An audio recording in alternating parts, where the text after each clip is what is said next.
It's martini time here in Blackstone, the center of the world, but then you too are the center of the world, and we've been talking about that. So, let's begin. The last evening, where is my picture? I was showing a oh, here it is. I was using this mandala as a metaphor, an image that we can use to grab a very complicated thing, which is the way our mind works. Because if you can't get a grasp, you can't see it, because the mind's seeing itself. If your mind's seeing the mind, that's not what we're talking about. We're talking about a grasp, a kind of it's called a gestalt. I see, a sense, an intuition, a faint glimmering, bare awareness, something, an intimation of something. You see, not a direct, I see it. It's an awakening that we're looking for here.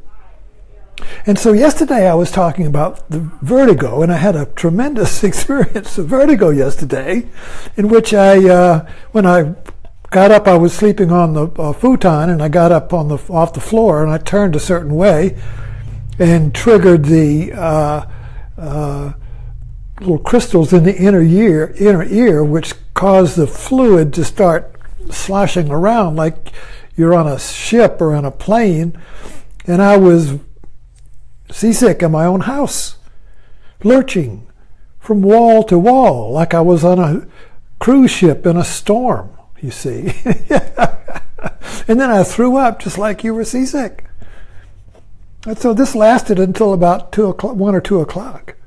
But I got such a great insight out of it, so I tuned into last night's talk because I don't want to repeat last night's talk. I want to talk about tonight, how do you get out of vertigo? Now, vertigo, again, here is a metaphor.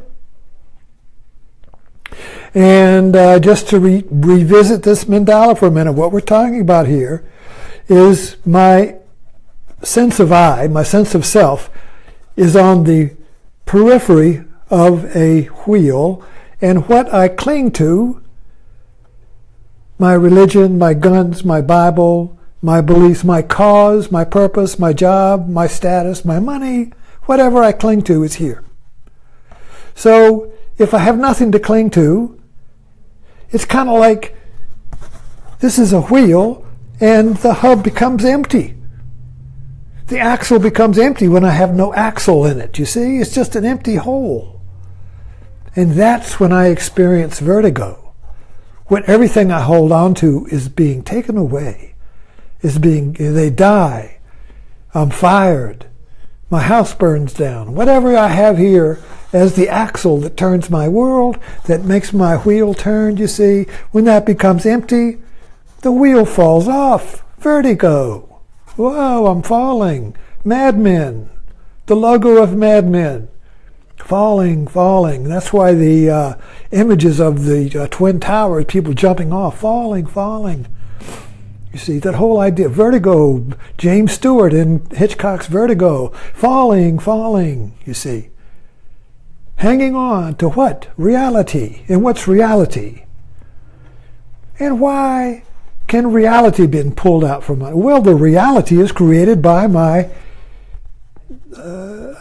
attachments, my beliefs, my opinions, my religion, all the things that I inherit.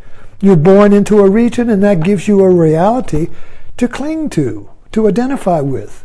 And it's not conscious, it's unconscious. People in the South cling to their Southern heritage. It's not really I think I'll choose to do that. It's kind of like your gender. You can't.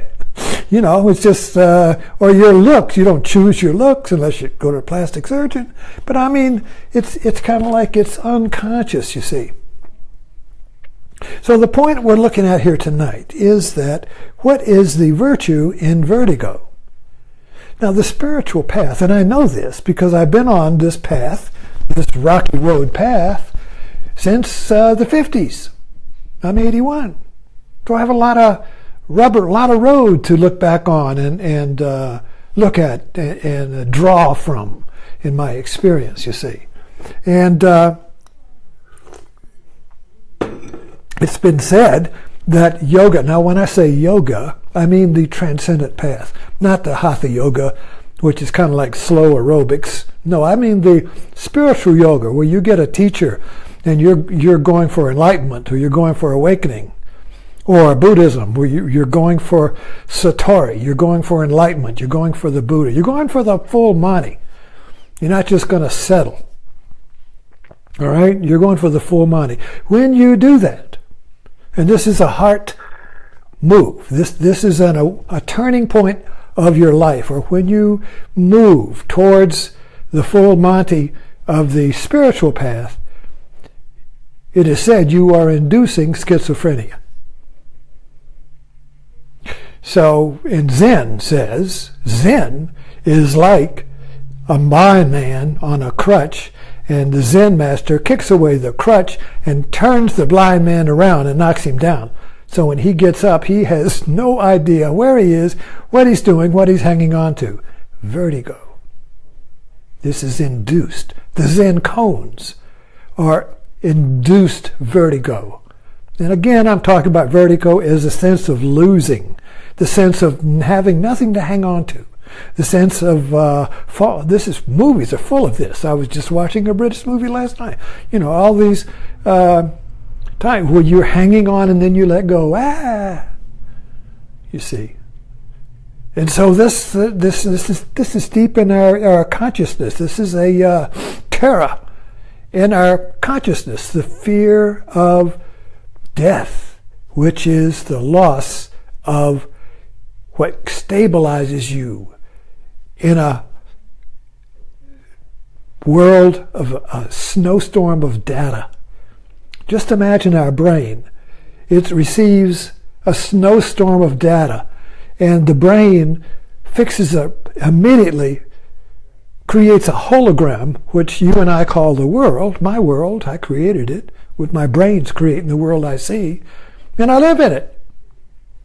But it has to be stable because we don't want to go into psychosis. Psychosis is vertigo. It's having no stable sense of self. So it's, you see. And schizophrenia is kind of like a psychosis, but it's a divided way. It's like Jimmy Stewart in Vertigo, where I don't know whether this is real or that is real. Or Avatar, where Jake Sully doesn't know whether the sky people is a real world or the Navi is a real world. They're both categorical opposites, yet they both have their own logic. I can't choose which is real. So he jumps on the dragon called the Last Shadow. But anyway, I've talked about Navi. So anyway, the point is, how does vertigo become, instead of, and people will destroy themselves or the world to get out of this. A mass shooter is somebody who decides death is a better alternative than vertigo, having no self. You see, death is a better choice when you get to that edge of the cliff of vertigo or no self. You see, death, this is worse than death, to be conscious and have no being. At least when you're dead, you aren't in suffering, you see. But the suffering here is being conscious of having no being, which is kind of like the horror of being buried alive in a coffin, like in Kill Bill. You know, she's buried alive, you know, boom, boom, boom. That's a favorite horror, you know, to be conscious of being dead forever. That's the terror, you see. And so how do we get out of it? Why would we want to induce this? Well, let me use this, I'll pull up my favorite picture. This is reversed. But it's the gestalt picture of the old lady, the old hag, and the young woman. Now, I hope maybe you've seen this, but do you see the old lady? Here's her right eye, here's her nose, here's her mouth. The old hag. Oh, but the beautiful young woman. Here's her right cheek. Here's her right eye, her little nose, her little left right ear, and a necklace. Boop, boop, boop, boop. Which is the real reality? The old hag or the young woman? You can't choose, because if you if you stare at the old hag, the young woman appears. If you stare at the young woman, the old one, it oscillates back and forth. Wow, wow, wow, wow, wow, you see. This is for me, now I'm just talking about this, but this is a metaphorical example of this no man's land or this vertigo where you can't choose what's real. You can't choose because both options are real, are of equal weight, but opposite. So you see, you can't say this is a picture of the old hag, nor can you say it's a picture of the young woman. It's ambiguous. And if you change one, you change the other. If I change the old woman, or take her eye out, I change the young woman. If I take the young woman's ear off, I change the old woman, you see. I'm like, wow, wow, wow, what's real, you see. I cannot choose. And I cannot choose is terrifying to the eye that's on the periphery of experience. This is why I got into this spiritual journey in the first place when I was a young man back in the 50s, late 50s. I realized I was always on the outside of my own self, my own experience. Kind of like the metaphor for that is kind of like when the pictures of somebody looking in through the window at a party inside and you're out in the cold, you see. Looking in on my own life, separated from my life. For some reason, I don't know, I had to find the end to that. And so I've spent my whole life, basically, with that question. Where is the way? And that's Buddha's question. What is the way out of suffering? What is the way out of separation? What is the way out of vertigo? What is the way out of this being outside of myself, inside out, you see? You see, so this wound in consciousness, human consciousness, is the motivation that makes us want to transcend our consciousness and evolve and make the leap. I call it the leap of faith, the leap outside. And when you get into the wah, wah, wah of the old woman or the young woman, what's real? I can't choose. Romantic stories are all about this. Oh, that fella is so great and that fella is so great. This one or that one, I don't know. They're both wow, wow, wow. I choose that one and this one calls. I choose that and this one calls. I'm back and forth. So now I go see a friend and I talk it out. You know, in other words, I can't choose. Or I got to do this job or that job. Or I got to have coffee or tea. Or I got to go to Walmart or General Dollar. Usually we don't have to worry about this because one choice is so much greater than the other. Then we weigh everything and calculate. It's like a seesaw. You choose the one that's up, you see. But at certain times in our life, they're both equal. Like that, you see. And these are the vertigo moments. These are spiritual portals. Movies are full of them.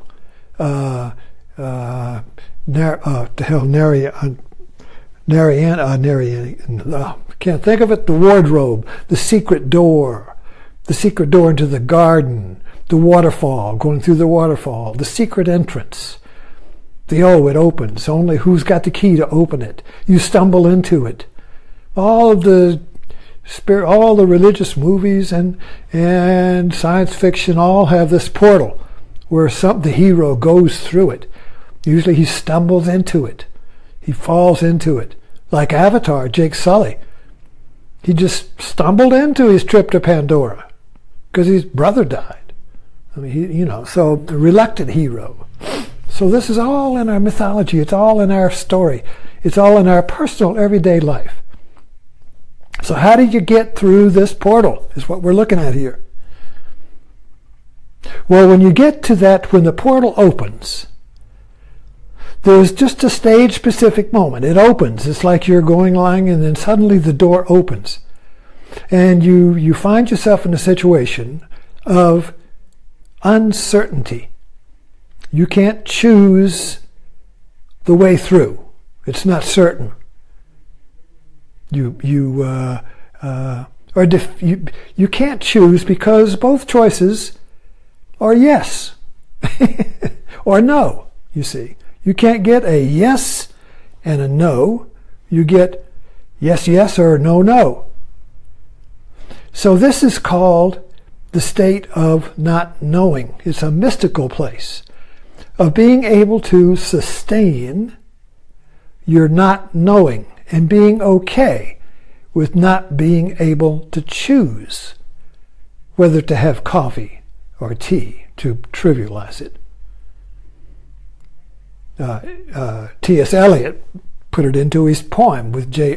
Alfred Prufrock. He couldn't choose coffee or tea, I think, or something. What should I do, you see? So this whole, what we're trying to look at here is that on the wheel of life, when I'm here on the periphery, and the axle is pulled out of the center, and what I was clinging to, what was certain, my religion, my politics, my beliefs, my opinions, when that's pulled out, as life does, because life is going to pull the rug out from under you, whatever you're depending on, it's going to die, it's going to be pulled out, and it's always going to be a surprise, you see. So when that's pulled out, what do? Do you fall into psychosis, into vertigo? No. The portal opens when you're able to be okay with not knowing, when you're okay with not choosing, when your awareness perks up and your eyes open wide and you say, what is happening? I'm curious here. Isn't this interesting? I don't know what to do. I don't know what is right. I don't know what is wrong. I don't know what to do. I am caught in a horizontal seesaw. I can't make it go up or down. What do? I don't do anything. And I'm okay with that. And the being okay with that opens up awareness. And guess what happens? This empty hole here that the axle of your attachments was pulled out of becomes a portal for grace. People who have great grief experience this. The Parkland shooters are experiencing, not shooters, but students are experience this. They had great grief. And what they depended upon was the stability of their school. And that was pulled out. And instead of falling into, oh, I'm a victim, blah, blah, blah, they became activated. Grace pours through the hole and transforms them into a voice of power. Instead of being a victim, they become powerful because they speak with authenticity. They speak with the authenticity of the center. So when the thing you are attached to pulls out, as life will, or if you're on this spiritual path, you invite it to be pulled out. Give it to me. Suck it to me, you see. Because you want that to happen so you don't become dependent upon attachments and opinions and beliefs, you see. You want to invite the portal of grace into your life so you can allow grace to flow, which we experience as creativity. Grace is not God. What's that? We're talking about what does it feel like? It feels like being alive. It feels like being free. It feels like joyous energy. It feels creativity. It feels like certainty. Because you speak from the center of you instead of from the exterior of you. So I hope this helps you get a wider angle on this very fundamental problem in our life is what do you do when you can't choose what to do? How do you get through the vertigo to grace? So, thanks for dropping in, and I'll see you tomorrow.